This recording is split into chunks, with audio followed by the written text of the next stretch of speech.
পেয়েছেন। আমি এখানে 1 কেজি শাটিন মাছ নিয়ে নিয়েছি। আগে থেকে ভালো করে ধুয়ে পরিষ্কার করে নিয়েছিলাম। কড়াইতে গরম জল বসিয়ে দিয়েছি আর ধুয়ে রাখা শাটিন মাছগুলো আমি এর ভেতরে দিয়ে দিচ্ছি। বানানোটা খুবই সোজা, একবার যে দেখবে না সেই কিন্তু অনায়াসেই বানিয়ে ফেলতে পারবেন। এবারে আমি সমস্ত মাছগুলো দেওয়া হয়ে গেছে, 1 টেবিল চামচ মতো লবণ এর ভেতরে দিয়ে দিলাম আর দিয়ে দিচ্ছি 1/2 টেবিল চামচ মতো হলুদের গুঁড়ো আর দিয়ে দেব 1/4 টেবিল চামচ মতো লঙ্কার গুঁড়ো। খুব টেস্টি হবে। আর দিয়ে দিচ্ছি একটা লেবুর অর্ধেক অংশের রস। এভাবে রান্না করবেন, তাহলে কিন্তু শাটিন মাছের মধ্যে যে আষ্টে গন্ধটা আছে একেবারেই থাকবে না। সব কিছু খুব ভালো করে মিশিয়ে নিলাম। এবারে আমি এটাকে রান্না করে নেব। আমি এটাকে প্রায় মিনিট 5 হাই ফ্লেমে ঢাকা দিয়ে রান্না করে নিয়েছি। 5 মিনিট বাদে ঢাকাটা তুলে দিয়েছি। দেখুন, মাছগুলো দেখেই মনে হচ্ছে সেদ্ধ হয়ে গেছে। এবার এটাকে স্ট্রেনারের সাহায্যে তুলে অন্য একটা পাত্রের ভেতর রেখে দিচ্ছি।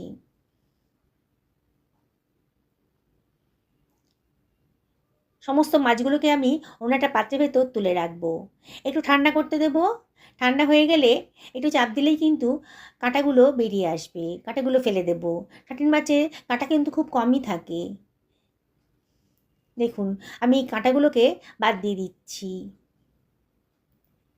অসম্ভব টেস্টি আর অসম্ভব দামি একটা রেসিপি কিন্তু অল্প খরচে আপনি এই শাটিন মাছ দিয়ে বানিয়ে ফেলতে পারবেন। একবার যদি শিখে নেন না, তাহলে কিন্তু আর হোটেল রেস্টুরেন্ট থেকে রেসিপিটা কিনে খেতে হবে না। অনেক টাকাই বেঁচে যাবে। এবং সমস্ত কাঁটাগুলো আমি বাদ দিয়ে দিলাম। এটাকে সরিয়ে রাখছি। আমি 2 খানা পেঁয়াজ নিয়ে নিয়েছি। পেঁয়াজটাকেও আমি কেটে নেব। খোসাগুলো প্রথমে ফেলে দিচ্ছি। এবার পেঁয়াজটাকে আমি কুচি কুচি করে পাতলা পাতলা করে কেটে নিচ্ছি। কাটা হয়ে গেছে, সরিয়ে রাখলাম। খানিকটা রসুনের কোয়াও আমি কুচি কুচি করে কেটে নিলাম। খানিকটা ধনেপাতাও আমি কুচি কুচি করে কেটে নিচ্ছি। সরিয়ে রাখলাম। আমি একটা কড়াই গরম করতে দিয়ে দিয়েছি আর কড়াইয়ের ভেতর দিয়ে দিচ্ছি 2 টেবিল চামচ মতো সাদা তেল। তেলটা ভালো করে গরম করে নেব। তেলটা গরম হয়ে গেছে যখন 1/4 টি চামচ মতো গোটা জিরে আর কেটে রাখা রসুনের কুচিগুলো দিয়ে দিলাম। দিয়ে একটু নাড়াচাড়া করে নিচ্ছি। রসুনটাকে একটু ভাজা ভাজা মতো হয়ে গেছে যখন, তখন দিয়ে দিচ্ছি কুচানো পেঁয়াজটা। সব কিছু খুব ভালো করে মিশিয়ে নেব। হাই ফ্লেমেই রেখেছি, আর অনবরত কিন্তু নাড়তে হবে।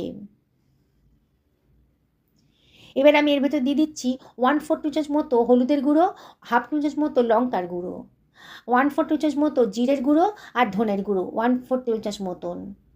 আর দিয়ে দিচ্ছি 1/2 টি চামচ মতো লবণ। দিয়ে সব কিছু খুব ভালো করে মিশিয়ে নিচ্ছি। পেঁয়াজটাকে একটু ভাজা ভাজা মতো করে নিতে হবে। তারপরে আমি এর ভেতরে দিয়ে দেব কাঁটা বেছে রাখা মাছগুলো। দিয়ে সব কিছু খুব ভালো করে মিশিয়ে নিচ্ছি। এইভাবে রান্না করবেন, একেবারেই মাছের মধ্যে যে আষ্টে গন্ধটা আছে থাকবে না। সব কিছু খুব ভালো করে মিশিয়ে নেব। গ্যাসের ফ্লেমটা মিডিয়াম টু হাইতে রেখেছি। আমি 2 খানা আলুকে সেদ্ধ করে চটকে রেখেছিলাম, সেটা দিয়ে দিচ্ছি। বাইন্ডিংসের কাজ হবে। এবারে সব কিছু খুব ভালো করে মিশিয়ে নিচ্ছি। অনবরত কিন্তু নাড়তে হবে, নাহলে কিন্তু পোড়া লেগে যেতে পারে, তখন খেতে ভালো লাগবে না। আলু সেদ্ধটার সাথে মাছটাকে খুব ভালো করে মিশিয়ে নিলাম। দেখুন, গ্যাসের ফ্লেমটা এই সময় লোতে করে দিয়েছি আর এর ভেতরে দিয়ে দিচ্ছি 2 টেবিল চামচ মতো ব্রেড ক্রাম্বস। বাইন্ডিংসের কাজ হবে, খুব ভেতরটা খুব মুচমুচে হবে। 1 টেবিল চামচ মতো চাট মশলা, 1 টেবিল চামচ মতো গোলমরিচের গুঁড়োও দিয়ে দিলাম। দিয়ে আবারও সব কিছু খুব ভালো করে মিশিয়ে নিচ্ছি। অসম্ভব টেস্টি পুরটা তৈরি হয়ে গেল। সব কিছু খুব ভালো করে মিশিয়ে নিচ্ছি। হয়ে গেছে। এবার গ্যাসের ফ্লেমটা অফ করে আমি একটা অন্য পাত্রের ভেতর এটাকে সরিয়ে রাখছি। একটু ঠান্ডা করে নেব। এর ভেতরে দিয়ে দিলাম বেশ খানিকটা ধনেপাতা কুচি, খুবই টেস্টি হবে। আর দিয়ে দিলাম কতগুলো লঙ্কা কুচি।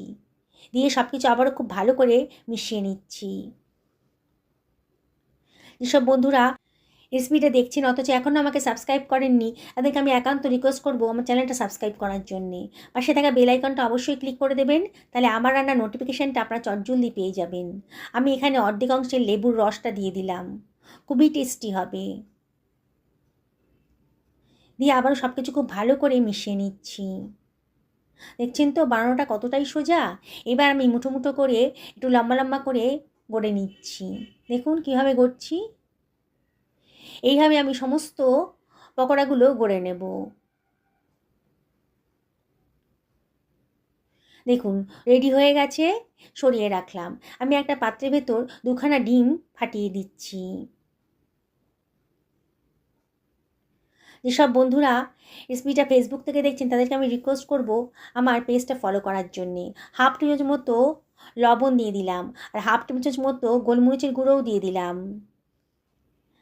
আর এর ভেতর দিয়ে দিচ্ছি 1 টেবিল চামচ মতো কর্নফ্লাওয়ার দিয়ে সব কিছু একটা হুইস্কের সাহায্যে মিশিয়ে নেব।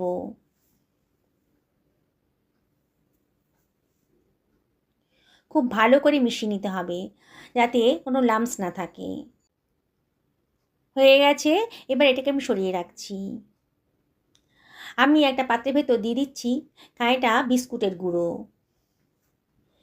এবারে এর ভেতর দিয়ে দিচ্ছি 1/4 চামচ মতো লঙ্কার গুঁড়ো আর হাফ টি চামচ মতো কর্নফ্লাওয়ার দিয়ে সব কিছু খুব ভালো করে মিশিয়ে নেব। এইভাবে বানাবেন, বাড়িটা খুবই মুচমুচে হবে।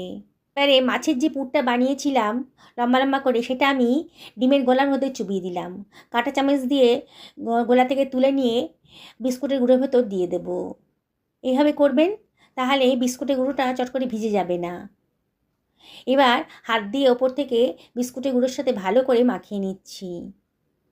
পকোড়াই বলুন বা মাছের চপই বলুন, ফিশ ফিঙ্গারই বলুন, যাই বলুন না কেন, খুব তাড়াতাড়ি কিন্তু এইভাবে তৈরি হয়ে যাবে। দেখুন আমি কীভাবে বানাচ্ছি। বানানোটা একেবারেই সোজা, যে একবার দেখবে না সেই কিন্তু অনায়াসেই বানিয়ে ফেলতে পারবেন। দেখুন প্রথমে ডিমের গলায় চুবিয়ে দেবো, তারপর কাঁটা চামচ দিয়ে তুলে বিস্কুটের গুঁড়োর মধ্যে দিয়ে দেবো। তারপরে ভালো করে বিস্কুটের গুঁড়োর মধ্যে কোট করে নেব। দারুণ সুন্দর মুচমুচে রেসিপিটা কিন্তু তৈরি হয়ে গেল। বাজারে কিনতে গেলে কিন্তু অনেক টাকা খরচ পড়ে যাবে, আর বাড়িতেই যদি বানিয়ে ফেলেন না, তাহলে অসম্ভব টেস্টি রেসিপিটা আপনি সহজেই অল্প খরচেই বানিয়ে ফেলতে পারবেন। একটা ফ্রাই প্যানে যথেষ্ট পরিমাণে তেল গরম করতে দিয়ে দিয়েছি। এবারে গ্যাসের ফ্লেমটা মিডিয়াম টু হাইতে রেখে আমি শার্টিন মাছের ফিশ ফিঙ্গারগুলো দিয়ে দিচ্ছি। এবারে চামচে করে ওপর থেকে একটু তেল ছিটিয়ে ছিটিয়ে দিচ্ছি। দেখুন কীভাবে ভাজছি, তাহলে ওপর পোর্শনটাও ভাজা হয়ে যাবে। একসাথে বেশি ভাজবেন না, তাহলে কিন্তু একটার সঙ্গে একটা লেগে গিয়ে ভেঙে যেতে পারে। দেখুন এবার এটাকে উল্টে পাল্টে ওপর নিচ করে খুব ভালো করে ভেজে নেব। গ্যাসের ফ্লেমটা মিডিয়াম টু হাইতে রেখেছি। আস্তে আস্তে ফিশ ফিঙ্গারের কালারগুলো চেঞ্জ হয়ে যাচ্ছে, বোঝাই যাচ্ছে যে খুব ভালো করে ভাজা হয়ে গেছে। অনবরত উল্টে পাল্টে ভালো করে ভেজে নিতে হবে। দেখছেন তো বানানোটা কতটাই সোজা। শার্টিন মাছ দিয়ে যে এত সুন্দর একটা ফিশ ফিঙ্গার তৈরি হতে পারে অনেকেরই হয়তো অজানা। আর একবার যদি বানিয়ে ফেলেন, তাহলে কিন্তু বারে বারে আপনাদের অল্প খরচেই এই ফিশ ফিঙ্গারগুলো বানাতে ইচ্ছে করবে। ভাজা হয়ে গেছে, আমি একটা স্ট্যান্ডারের মধ্যে এটাকে তুলে নিচ্ছি। যতটা সম্ভব তেলটা ঝরিয়ে রেখে আমি এটাকে অন্য একটা পাত্রের ভেতর তুলে রাখবো। আবার ওই গরম তেলের ভেতরই বাকি ফিশ ফিঙ্গারগুলো দিয়ে দিচ্ছি। একইভাবে আমি উল্টে পাল্টে ভালো করে ভেজে নেব। আবারও তেলটা ঝরিয়ে স্ট্যান্ডারের মধ্যে দিয়ে দিচ্ছি। আপনারা এগুলোকে টিস্যু পেপারের উপরেও দিতে পারেন, তাহলে এক্সট্রা তেলটা ওখানে শুষে যাবে। দেখুন আমার সমস্ত ফিশ ফিঙ্গার রেডি হয়ে গেছে। একটা সার্ভিং প্লেটে এগুলোকে আমি সার্ভ করে দিচ্ছি। কতটা লোভনীয় হয়েছে দেখতে পাচ্ছেন তো। কি বানাতে ইচ্ছে করছে তো, তাহলে বাজার থেকে অল্প দামে শার্টিন মাছ নিয়ে এসে এইভাবে ফিশ ফিঙ্গার বানিয়ে দিন। বাড়িতে অতিথি আসছে, তাহলেও এই রেসিপিটা আপনারা বানিয়ে দিতে পারেন। আমি আপনাদেরকে ভেঙে দেখাচ্ছি ভেতরটা কতটা সফট হয়েছে আর বাইরেটা কতটা মুচমুচে হয়েছে, কতটা লোভনীয় হয়েছে, বুঝতে পারছেন তো। আমি আপনাদের আবারও রিকোয়েস্ট করব, একদিন বাড়িতে বানিয়ে ফেলুন, পরিবারের সকলকে খাওয়ান, সকলে দারুণ খুশি হবে, নিজেও খান। সকালে ভালো থাকুন এই কামনা করেই ভিডিওটা শেষ করলাম। নমস্কার নেবেন।